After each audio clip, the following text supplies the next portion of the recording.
In this lesson, sizokhuluma ngama trigonometric equations or ama-general solutions. Ne? Uyazi ukuthi in trigonometry sana 3 types of functions, right? Kuba na 1, the first one kuba yini? I-sine function, the second one kuba i-cosine function, the third one kuba yini?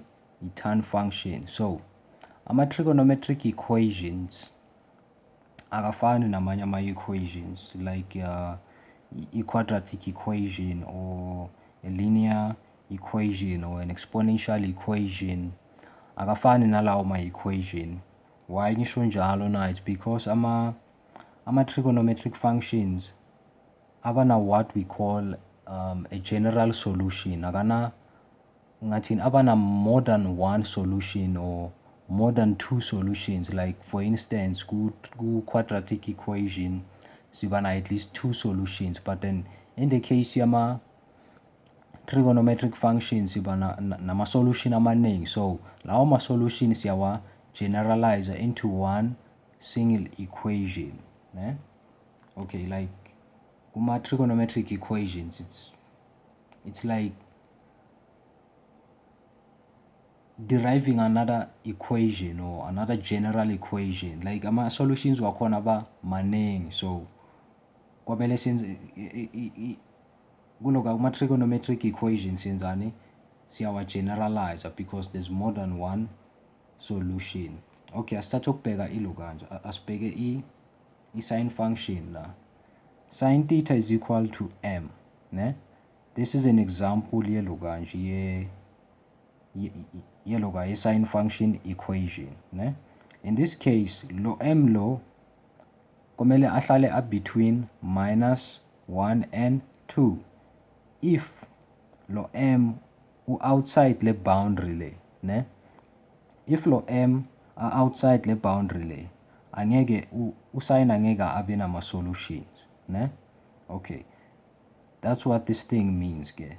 So in order to thola ama-general solution, the first thing okumele calculate it's something esithilo kanje, i-reference angle, ne? I didn't tell you calculator. Let's say for instance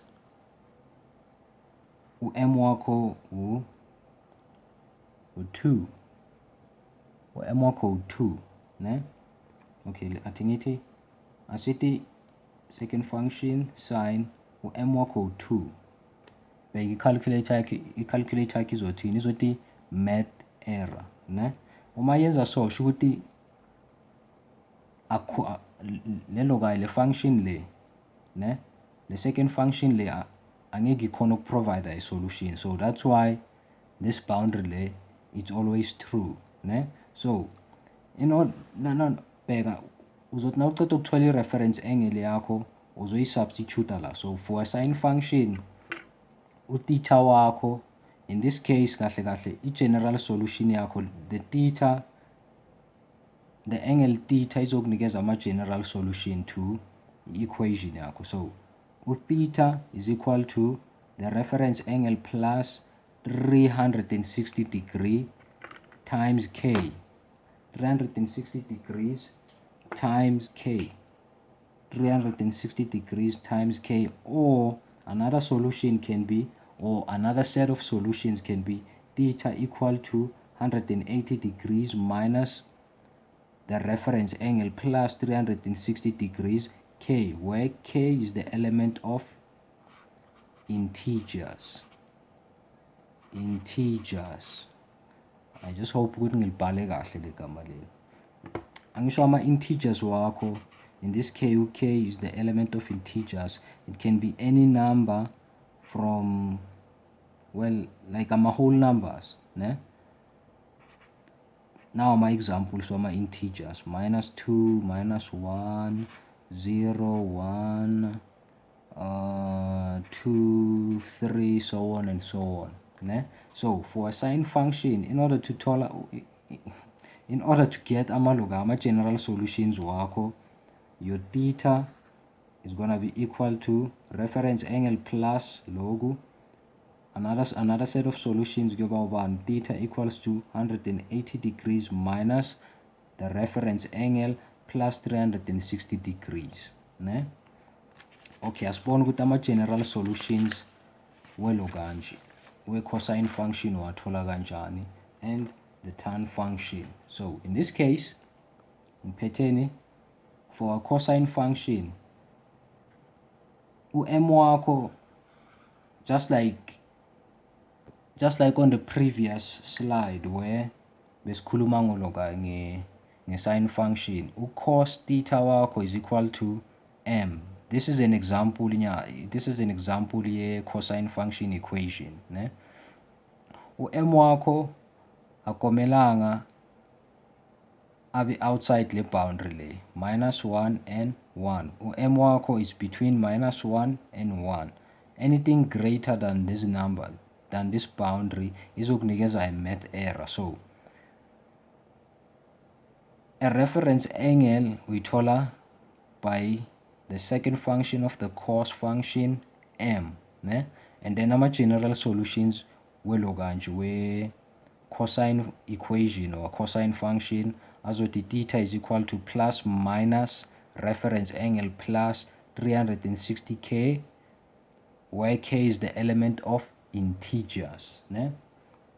Asibuyele back ngapha on the previous slide.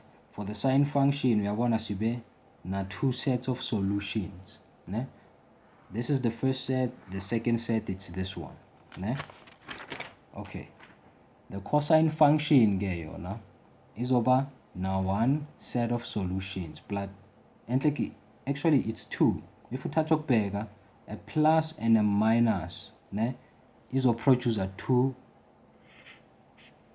yama equation. One izoba positive. I'm just separating the plus and minus. Lama solutions lawa we cosine function kahle kahle achaza ukuthi one set of a solution for a cosine equation izothi theta is equal to plus reference angle plus 360 degree k, ne?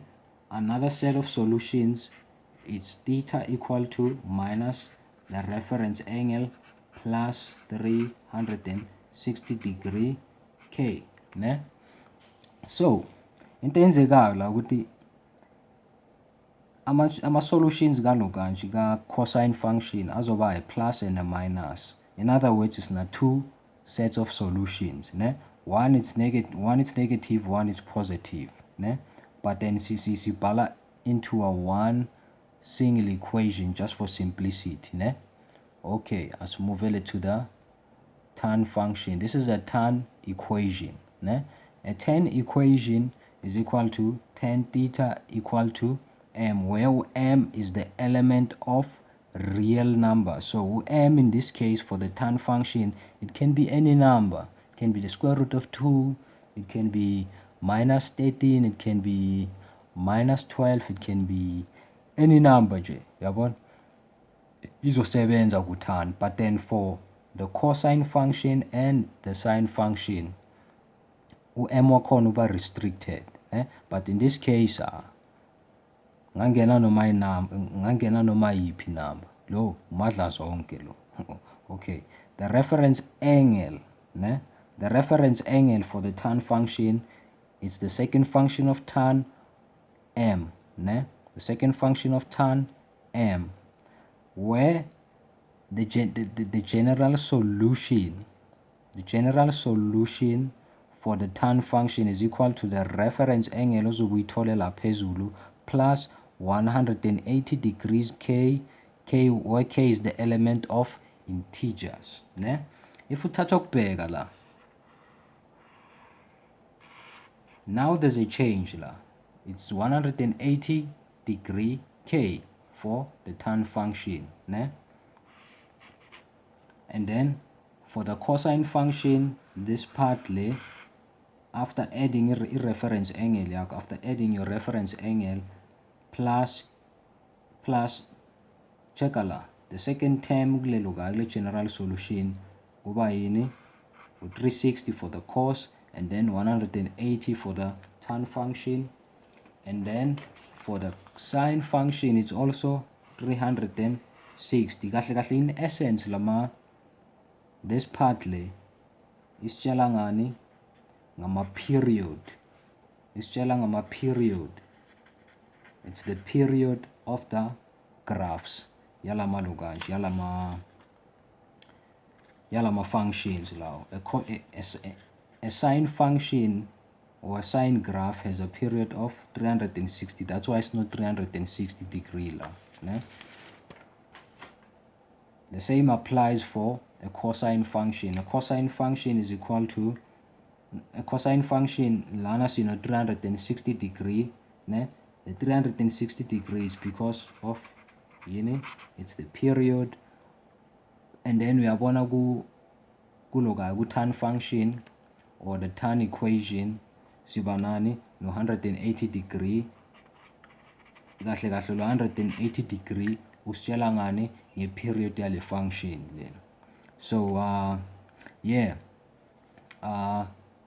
le lesson ngizoyi-enda la, but then if ufuna ukubona ama-examples on how to apply lama equations la, or how to get ama-general solutions for any equation